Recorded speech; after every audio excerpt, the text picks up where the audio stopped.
Of all the gym leaders in the Pokemon series, Juan has got to be one of the least recognizable. Making his debut in Pokemon Emerald, this game places him as the gym leader of Sootopolis City. In the original Ruby and Sapphire, this is where we would normally battle Wallace. However, in Emerald version, he's the champion at the Pokemon League and still plays a role in the main story when it comes to stopping Groudon and Kyogre. We find out that Juan is actually his mentor and was the original gym leader, who took back his position when Wallace was called to serve as the champion. This is such an interesting way of moving the story along and mixing up the roster. We really only see things like this in the case of sequels, like how the Indigo League had a few members rotate out in Gold and Silver while Lance served as the definitive champion. Also in Black 2 and White 2, Iris went from being a gym leader to the champion of Unova. I always think that's such a neat way of showing the passage of time, but also a little bit of development for these characters. It presents a Pokemon League as ranks that you can climb up if you're skilled enough, and gives some neat experiences when you face these trainers again, but in a different context. Though it is pretty interesting to see this change happen between the base game and a third alternate version. Because of this, I don't think we really got to see Juan as much, especially considering he was nowhere to be found in the remakes of Omega Ruby and Alpha Sapphire. If you wanted to battle him, you had to play Pokemon Emerald, which is a pretty definitive way to go through the Hoenn region and one of the best Pokemon games as a whole, but despite that, not everyone has played Emerald version, so I think he still was ultimately upstaged by Wallace. The actual battle against Juan isn't all that bad, it's actually pretty similar in terms of level scaling and even Pokemon to Wallace. They both have similar teams sharing Luvdisc, Whiscash, and Celio, but to further contribute to the forgetfulness, Juan doesn't really have a unique signature Pokemon. I mean, he does, it's obviously meant to be Kingdra as it's the strongest Pokemon on his team even in future rematches. Though that Pokemon is most often associated with Claire as it is a Dragon Pokemon introduced in Generation 2. We've seen them together ever since. Meanwhile, Milotic always brings Wallace to mind as it's his ace Pokemon every time we see him.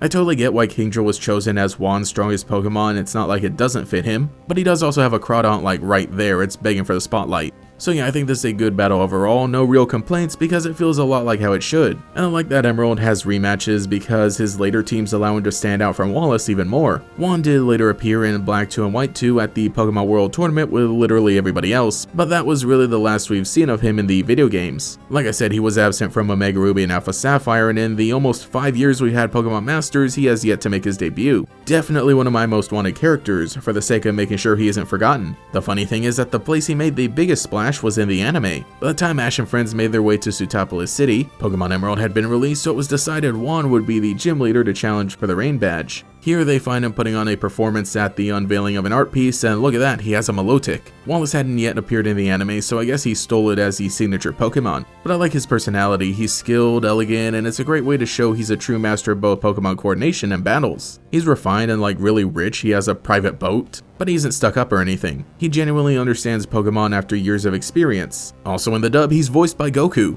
I even won myself a ribbon cup, and I owe it all to Milotic and all my other wonderful Pokemon.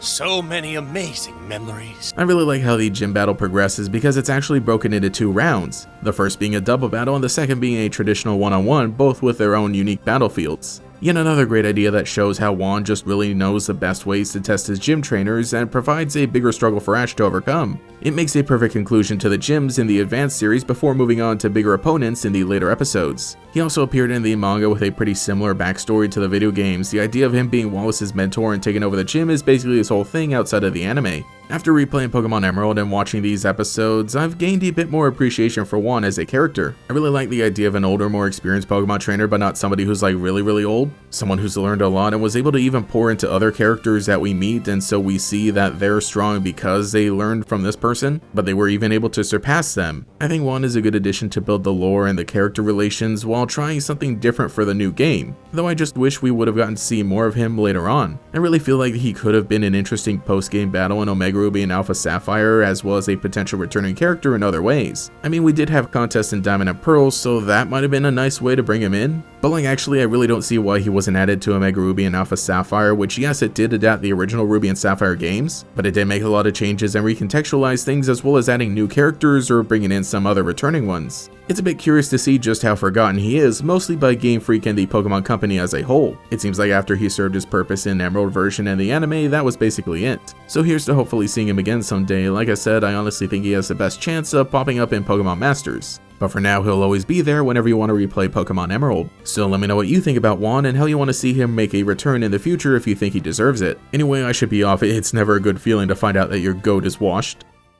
Thank you to every channel member for your continued support, especially the great Gators, Justin Dowes, Mr. Saturn, Rainfrux, Cheez-It62, Switz Cheese, Michael Snyder, Lockadox, Gallantry, GatorKid509, TF, Cheeseburger Lasers, Mathiclog947, Nomad Nobi, Pastel Blood, Taijirai, Justin R, Volity, Cosmo Zero, Phantom, and Quago. If you would like to support, see your name here, get access to emotes for comments, live streams, sometimes early videos, and a members-only podcast every month, you can become a channel member today. You can also follow me on Twitter as well for more memes. Anyway, this is GatorX, and I'll catch you all later. Momentum is building with more ways to collect, trade, and play. Plus, holographic basic energy cards and select booster packs for supercharged power. Pokemon trading card game EX Emerald, bursting with energy. Booster packs sold separately.